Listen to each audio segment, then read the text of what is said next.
ए आभ्या, अरे तू बी हात पुढं कर की, केवढा राखी बांधणार आहे तुला? अरे नको अभिजित, अरे माझ्याकडच्या राख्या संपल्यात असती ना तर सगळ्यात आधी तुलाच बांधली असती साथ.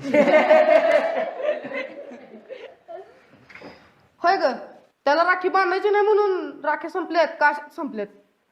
तुला काय समजायचंय ते समज, पण तुला राखी बांधायची होती हे ध्यानात ठेव. ओ वाळी ते भाऊ राया वेड्या दाडोबाची केवढा माया.